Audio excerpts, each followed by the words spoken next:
Estamos en Habacuc, capítulo número 3, verso número 1 hasta el 19. Vamos a leer todo, pero estoy dando un contexto acerca de este capítulo que es, repito, una oración que responde a lo que, en la cual más bien Habacuc le responde a Dios lo que Dios le ha dicho, porque Habacuc comienza en este capítulo preguntándole a Dios o pidiéndole a Dios que le dé una respuesta a la crisis que había en el pueblo. Había mucho pecado, mucha injusticia, y Dios le responde a Habacuc diciéndole que sí, que Él va a responder, y la manera en que Él va a responder es enviando al pueblo de Babilonia a destruir a su pueblo de Jerusalén, lo cual es una respuesta abrumadora para Habacuc, porque Habacuc quiere que se resuelva un problema. Es como que dijéramos en la iglesia: hay problemas, Señor, haz algo para que se resuelvan los problemas, y que el Señor venga y diga: bueno, yo voy a destruir esa iglesia, voy a matar a todos los miembros de esa iglesia. Eso no es una solución. Eso es prácticamente algo como eso está escuchando Habacuc. Y entonces Habacuc se turba mucho, pero eventualmente Habacuc comprende que tiene que creer. Y de aquí brota una frase que posteriormente Pablo la usó para resumir el Evangelio: el justo por la fe vivirá. Habacuc aprendió: el justo por la fe vivirá. No importa lo que Dios esté haciendo, no importa lo que esté sucediendo, no importa cuán desesperada sea la condición, como el himno que estábamos cantando: su gracia es mayor si las cargas aumentan, su fuerza es mayor si la prueba es más cruel. Entonces Habacuc comprendió eso, que es algo que nosotros tenemos que comprender también. Es algo que muchas veces nos toma tiempo llegar a comprender, y se requiere lamentablemente que pasemos por situaciones desesperadas, como el apóstol Pablo, que decía: tuvimos en nosotros mismos respuesta de muerte, para que confiemos en aquel que resucita a los muertos. Bueno, esto es lo que está pasando con Habacuc. Y entonces en el capítulo 3 él hace esta oración. Comenzamos leyendo. Dice en el verso 1 del capítulo 3 de Habacuc: oración del profeta Habacuc sobre Sigionot. Oh Jehová, he oído tu palabra y temí. Oh Jehová, aviva tu obra en medio de los tiempos. En medio de los tiempos, hazla conocer. En la ira, acuérdate de la misericordia. Ahora, recuerden, hermanos, esta oración que Habacuc está haciendo acá es respondiendo a lo que Dios le dijo a Habacuc previamente. ¿Y qué es lo que Dios le dijo a Habacuc? Yo voy a resolver el problema del pecado de mi pueblo enviando a Babilonia a destruir a mi pueblo. Y al principio Habacuc se turba, luego él entiende que tiene que creer y se somete a la palabra de Dios y hace esta oración. En esta oración él comienza diciendo en el verso 2: oh Jehová, he oído tu palabra y temí. ¿Qué es lo que oyó Habacuc? Juicio, destrucción, la ira de Dios, el enojo de Dios, incontenible. No había manera de detener ese juicio. Jeremías se había pasado toda su vida, todo su ministerio, pidiéndole al pueblo que se arrepintiera, y el pueblo, en lugar de arrepentirse, se rebelaba más contra Jeremías. Lo despreciaron, lo encerraron en la cárcel, se burlaron de él, y no solo de Jeremías, se burlaron de todos los profetas que previamente habían estado anunciando este juicio. Algunos los mataron, los maltrataron y los despreciaron. Y había un momento en que Dios dijo: no hay solución, este pueblo va a ser invadido, van a ser expulsados de la tierra, no hay esperanza. Y entonces Habacuc recibe este mensaje, y la respuesta de Habacuc en esta oración del capítulo 3 es: oh Jehová, he oído tu palabra y temí. Habacuc escuchó aquello que era terrible y provocó temor en su corazón. Enseguida Habacuc dice: oh Jehová, aviva tu obra en medio de los tiempos. Ahora, cuando Habacuc dice, aviva tu obra, nosotros pensamos en un avivamiento, que se derrame el Espíritu, que las iglesias se llenen, pero Habacuc no estaba hablando de eso. Habacuc no estaba hablando de un avivamiento en el cual se iban a llenar las iglesias y a convertir los pecadores. No. Habacuc estaba hablando de que Dios hiciera real lo que había dicho. Porque lo que Dios había dicho era juicio, pero detrás del juicio, o más bien juntamente con el juicio, Dios había prometido que iba a restaurar a este pueblo. Jeremías lo repitió una y otra vez. Jeremías habló de un nuevo pacto que habría de hacer con el pueblo.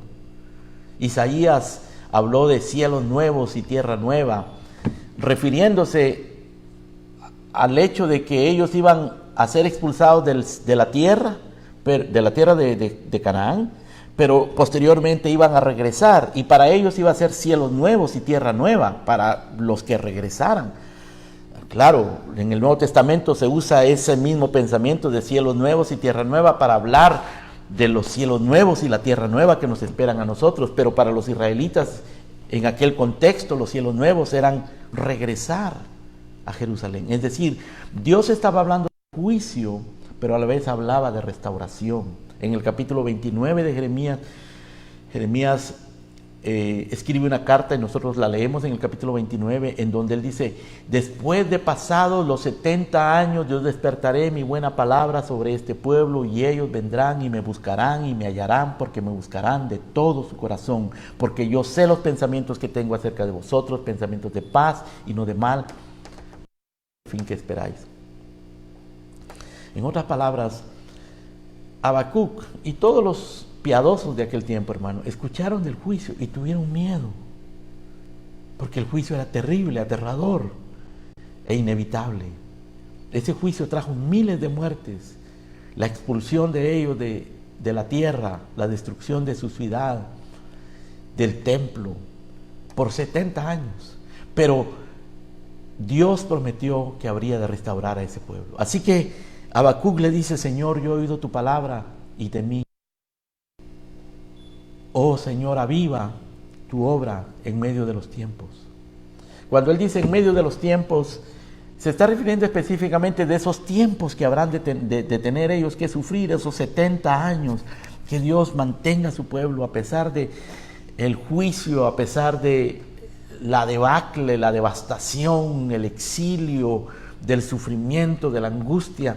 Habacuc le dice: Señor, aviva tu obra, que tu pueblo no perezca en medio de los tiempos, sostén a tu pueblo, que cuando se cumplan esos 70 años tú cumplas tu palabra, aviva tu obra. Es decir, Habacuc lo que está haciendo, hermano, es someterse a la palabra.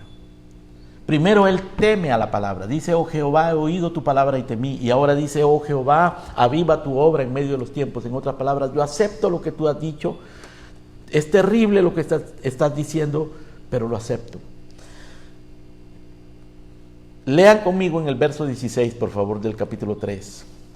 Aquí Habacuc explica un poquito más su respuesta y su experiencia al escuchar la palabra de Dios. Él dice: oí y se conmovieron mis entrañas, a la voz temblaron mis labios, pudrición entró en mis huesos y dentro de mí me estremecí.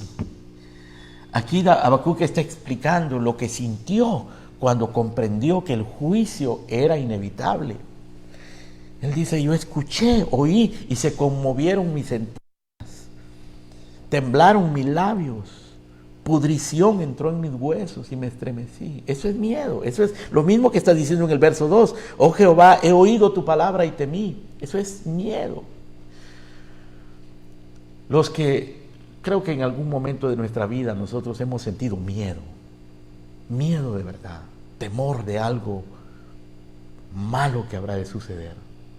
Puede haber sido el diagnóstico de una enfermedad, o la muerte de un ser querido, o un accidente, o algo terrible, o una pérdida grande.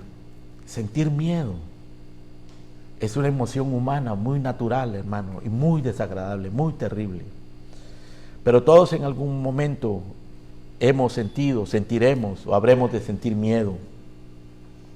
Habacuc sintió miedo, un miedo que hizo que él sintiera como que se le estaban pudriendo los huesos por dentro, que le hacía temblar sus labios, que hacía que se conmovieran sus entrañas. Pero a la vez él dice: Señor, aviva tu obra en medio de los tiempos.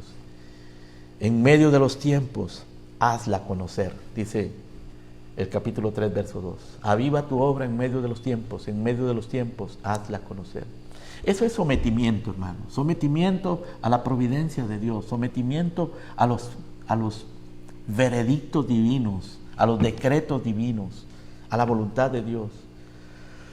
Porque la realidad es que nosotros esperamos siempre lo mejor, según nosotros. Nosotros esperamos siempre el bienestar personal, la prosperidad. Siempre esperamos aquello que nos hace sentir bien, pero no siempre sucede eso. Muchas veces lo que viene es indeseable, es lo que nosotros no deseamos. Y lo que Habacuc está aprendiendo acá, hermanos, a someterse a eso.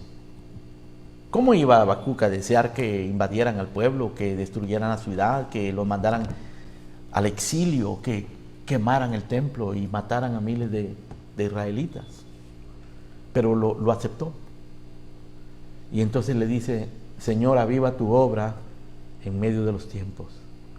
Esa debe ser una de nuestras oraciones, hermanos, que el Señor avive su obra, que haga su voluntad en nosotros, en nuestras vidas, sea cual sea, y que aprendamos a someternos. Y aprendamos como Habacuc: el justo por la fe vivirá. Eso es lo que Habacuc aprendió. Ahora, en la segunda parte del verso 2, Habacuc dice algo muy importante y muy precioso, hermanos. Dice, en la última parte del verso 2, capítulo 3, verso 2, dice: en la ira, acuérdate de la misericordia. O sea, por un lado Habacuc le está diciendo: Señor, yo escuché tu palabra y es terrible, temí, estoy conmovido ante lo que tú estás diciendo. No esperaba escuchar esto, no quisiera que esto sucediera, pero hazlo, aviva tu obra en medio de los tiempos. Pero Señor, acuérdate de la misericordia. En la ira, acuérdate de la misericordia. Tu ira se va a derramar, y él sabía que eso venía, la ira venía. Pero él le dice: Señor, en la ira, acuérdate de la misericordia. Dijo otro profeta: bueno es el Señor en el día de la angustia. En la ira, acuérdate de la misericordia. Y eso es hacer eco de lo que Dios mismo había dicho, que Él es lento para la ira, grande en misericordia. De manera, hermanos, que aún en los momentos más terribles que nosotros pudiéramos atravesar, en las circunstancias más agonizantes, en el momento de mayor debilidad, cuando ya no tenemos fuerzas, cuando todos nuestros recursos se han agotado, cuando desesperamos, la misericordia de Dios nunca nos va a dejar, nunca te va a dejar. No importa lo que estés atravesando, no importa cuán temible, cuán indeseable, cuán doloroso, cuán terrible sea lo que esté sucediendo, tienes que aprender a aceptarlo, someterte a la providencia de Dios, a la voluntad de Dios, y decirle: Señor, cumple tu propósito, porque en medio de todo eso Dios está haciendo algo en nosotros. Dios está haciendo algo para su gloria. Dios está haciendo algo que lo va a glorificar a Él, que va a santificar a su pueblo, que va a convertir a los pecadores y que va a llevar adelante sus propósitos santos y eternos. Y nosotros tenemos que aprender a decir: en la ira, acuérdate de la misericordia. Pero tenemos que aprender a decir también: aviva tu obra en medio de los tiempos, hazla conocer. El resto de la oración, hermanos, es una descripción poética de las obras de Dios en el pasado. Cuando dice en el versículo 3, Dios vendrá de Temán y el santo desde el monte de Parán. Su gloria cubrió los cielos y la tierra se llenó de su alabanza. El resplandor fue como la luz, rayos brillantes salían de su mano y allí estaba escondido su poder. Habacuc está haciendo referencia a lo que Dios ha hecho en el pasado, Aparentemente aquí está haciendo referencia a lo que Dios hizo en el monte Sinaí. Cuando habla del monte, en el verso 3 de Terán y del monte de Parán, esa es la región por donde se encontraba el monte Sinaí. Y habla de cómo la gloria de Dios cubrió los cielos, que había resplandor como la luz y rayos brillantes salían de su mano y ahí estaba escondido su poder. Está hablando de todas aquellas cosas que sucedieron en el monte Sinaí, cuando temblaba el monte y se veía fuego en el monte. Él está haciendo memoria de lo que Dios ha hecho en el pasado. Porque lo que Dios está haciendo ahora o lo que Dios está a punto de hacer es terrible, pero ya Dios ha hecho cosas terribles en el pasado también. En aquella ocasión el pueblo dice que estaba espantado y temblando. El mismo Moisés dijo que estaba espantado y temblando y el pueblo dijo, no, no queremos oír esa voz, ve tú a escucharlo, porque era terrible lo que estaba sucediendo. En el verso número 5 dice, delante de su rostro iba mortandad y a sus pies salían carbones encendidos. Se levantó, midió la tierra, miró e hizo temblar a las gentes. Los montes antiguos fueron desmenuzados, los collados antiguos se humillaron, son eternos. Si notan ustedes, hermanos, lo que Habacuc está haciendo aquí es expresándose de una manera exaltada, ¿no? De una manera en la que su visión de Dios y su visión de las obras de Dios es exaltada. Él está visualizando a Dios como un Dios que controla la creación, la naturaleza, los montes, y que se manifiesta de una manera incomprensible y temible para los hombres, porque eso es lo que está sucediendo. Y eso es lo que Dios hace en nuestras vidas, hermanos. Eso es lo que nosotros tenemos que comprender que Dios hace. Él sigue hablando en el verso número 7, dice, he visto las tiendas de Cusán en aflicción, las tiendas de la tierra de Madián temblaron. Cusán y Madián eran pueblos enemigos de Dios. Y él dice, yo he visto cómo tú has hecho temblar a los enemigos del pueblo de Dios. Verso 8 dice, te airaste Jehová contra los ríos te airaste, fue tu ira contra el mar cuando montaste en tus caballos y en tus carros de victoria. Parece que aquí está haciendo referencia al río Jordán, cuando el río Jordán se abrió, y al mar Rojo, cuando el mar Rojo se abrió, y cómo allí Dios manifestó su victoria. Ahora, por supuesto, Habacuc está hablando de una manera poética, exaltada acá, pero él está orando, hermano, él está delante de Dios. Esto nos invita a nosotros a cosas importantes, hermano. Por un lado, que nosotros cuando oremos, cuando nos acerquemos a Dios, no visualicemos solo el problema que tenemos o lo que hay ahí enfrente de nosotros. Extendamos nuestra mirada hacia Dios, hacia lo que Él es, a su gracia, a su poder, a sus obras, a sus atributos, a todo lo que Él ha hecho en el pasado. Traigámoslo a nuestro corazón, porque nosotros vivimos metidos dentro de un mundo tan estrecho, y a veces ese mundo consiste de nuestros problemas, de lo que estamos sintiendo, de lo que nos está sucediendo, pero Dios está haciendo algo más grande de lo que nosotros sentimos, algo más grande de lo que nosotros vemos, algo más grande de lo que nosotros pensamos o de lo que nosotros queremos. Dios es mucho más grande que eso, y nuestra visión debe extenderse hacia allá. Y otra cosa que aprendemos acá es a considerar y a apreciar las obras de Dios en el pasado, porque las obras que Dios ha hecho en el pasado nos traen aliento. Lo que Dios ha hecho en el pasado, por un lado el pasado de nuestras vidas, lo que Dios ha hecho en el pasado en nuestras vidas, pero lo que Dios ha hecho en el pasado en la historia de la redención, en la historia de su pueblo. Son cosas que nos alientan. Mientras más comprendamos la Escritura, mientras más nosotros tengamos una visión bíblica de la historia, de la creación, de las circunstancias, de la providencia, nosotros vamos a tener más recursos espirituales para descansar en eso. El tener esa visión corta, que se concentra solo en el problema y que está buscando solo la solución de un problema, más bien temporal, y de lo que nos está pasando acá, eso, hermanos, oprime a las personas, eso oprime a los creyentes, porque no les permite ver más allá. Tenemos que ver más allá. Eso es lo que Habacuc, es una de las cosas que Habacuc nos está enseñando. En el verso 9 dice, se descubrió enteramente tu arco, los juramentos a las tribus fueron palabra segura. Los juramentos a las tribus fueron palabra segura. Aquí se refiere al pacto y a las promesas. Los juramentos a las tribus fueron palabra segura, a pesar de que en este momento parecía que todo se estaba acabando. Hendiste la tierra con ríos, verso 10, te vieron, tuvieron temor los montes, pasó la inundación de las aguas, el abismo dio su voz y a lo alto alzó sus manos. Parece que está hablando de cómo se abrió el mar rojo, aparentemente. Verso 11, el sol y la luna se pararon en su lugar, a la luz de tus saetas anduvieron y al resplandor de tu fulgente lanza. Aquí está hablando de un episodio en el cual mandó a que el sol se parara. Él está recordando esas cosas. Con ira, verso 12, hollaste la tierra, con furor trillaste las naciones, saliste para socorrer a tu pueblo, para socorrer a tu ungido, traspasaste la cabeza de la casa del impío, descubriendo el cimiento hasta la roca. Aquí está hablando probablemente, hermanos, de la destrucción de los egipcios en el Éxodo, o de algún otro evento a su pueblo sobre sus enemigos. Pero el hombre, Habacuc, el profeta Habacuc, se está fortaleciendo con esa visión gloriosa de Dios. Qué importante es que nuestra visión de Dios sea una visión grande, que tengamos conceptos altos de Dios, que tengamos ideas altas, bíblicas de Dios.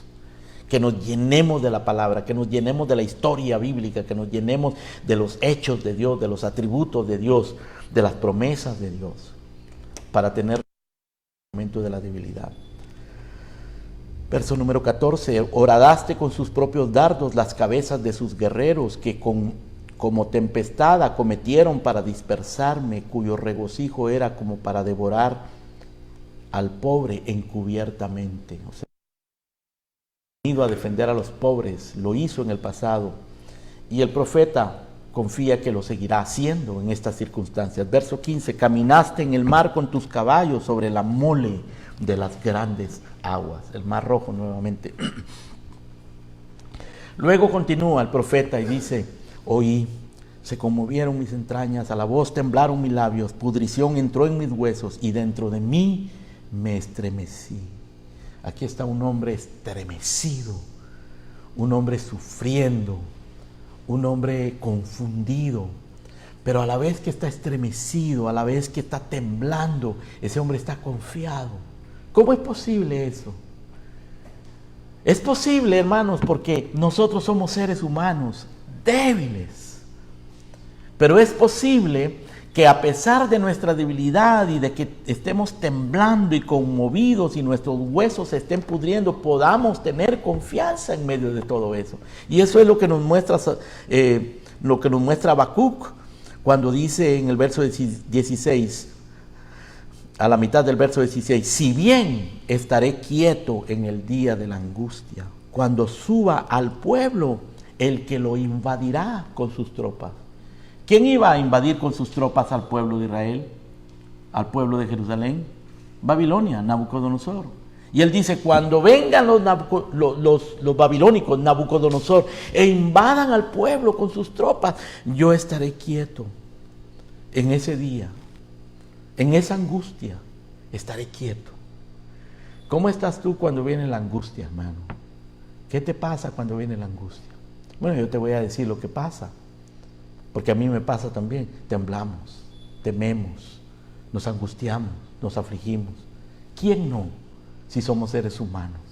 ¿Quién no va a llorar? ¿Quién no se va a conmover ante el dolor, ante los golpes que llegan a nuestra vida? Pero la pregunta ¿es solo eso lo que sientes o tienes también fortaleza? ¿Hay fortaleza en tu vida? ¿Eres capaz de estar quieto y esperar en el Señor en una circunstancia como esa? El apóstol Pablo dice que nos debemos vestir con toda la armadura de Dios para estar firmes en el día malo, para soportar las acechanzas del Satanás y estar firmes en el día malo y que estemos firmes habiendo acabado todo. Aquí está este hombre de la tormenta y él dice, cuando venga al pueblo el que lo invadirá con sus tropas, yo estaré quieto en el día de la angustia. Y aunque la higuera no florezca, verso 17, ni en las vides haya frutos, aunque falte el producto del olivo y los labrados no den mantenimiento, y las ovejas sean quitadas de la majada, porque eso iba a suceder. Iban a matar al ganado, iban a destruir las cosechas, se iban a quedar sin comida. Pero aunque eso suceda, aunque no haya vacas en los corrales, con todo yo me alegraré en Jehová, y me gozaré en el Dios de mi salvación. ¿Cómo puede uno alegrarse, hermanos, en medio de la pérdida, de la angustia, de la invasión? La única manera de alegrarse es en el hecho de que Dios es fiel, de que Dios te va a sostener, de que sus promesas se cumplirán, de que Él no te va a abandonar, de que Él te va a consolar, de que Él te va a fortalecer, de que Él no va a permitir que te destruyan a pesar del sufrimiento. Yo me alegraré en Jehová, me gozaré en el Dios de mi salvación. Jehová el Señor es mi fortaleza, el cual hace mis pies como de ciervas y en mis alturas me hace andar. ¿A qué alturas se refiere Habacuc, hermano? Se refiere a las alturas de las promesas de Dios, del pacto de Dios, de la fidelidad de Dios, de su confianza en Dios, de su visión de Dios. En esas alturas necesitamos caminar nosotros.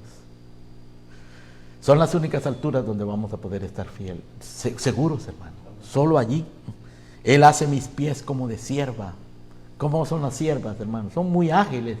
Saben evitar los obstáculos, saben brincar por encima de los problemas, por encima de la cerca, saben cómo salir de los problemas. No es que no se metan en problemas, no es que nosotros no vamos a enfrentar dificultades, pero el Señor nos dará los recursos. Esta es una oración muy preciosa, hermano, para nosotros. Una oración que nos enseña muchas cosas. Y quiera el Señor que así sea nuestra visión cada vez que nosotros oramos. Amén. Amén. Oremos. Padre nuestro, gracias te damos por Habacuc, por lo que tú nos enseñas a través de su experiencia, Señor, por haberle enseñado que el justo por la fe vivirá, y porque esa fe es una fe viva, Señor, es una fe que nos enseña a estar quietos en el día de la angustia, que aunque tiemblen nuestros labios, que aunque se conmuevan nuestras entrañas, aunque temamos, podemos estar quietos, confiados en ti. Aunque haya invasión y aunque haya dolor, Señor, sin embargo, podemos nosotros alegrarnos en ti, saber que tú eres fiel, saber que en medio de lo malo, Señor, tú sabes sacar cosas buenas, que en la debilidad tú nos fortaleces, Padre Santo, que en la abundancia del pecado sobrepuja tu gracia. Señor, enséñanos a alegrarnos en ti, aunque la higuera no florezca. Enséñanos a gozarnos en ti, aunque en la vida no haya fruto, Señor. Enséñanos a que tú seas nuestra fortaleza, aunque falte el producto del olivo y los labrados no den mantenimiento, a que hagas nuestros pies como de ciervas y nos hagas andar firmes en nuestras alturas. Padre, te lo pedimos, te lo suplicamos, te necesitamos y tú eres nuestra esperanza. En el nombre de Jesús. Amén. Amén.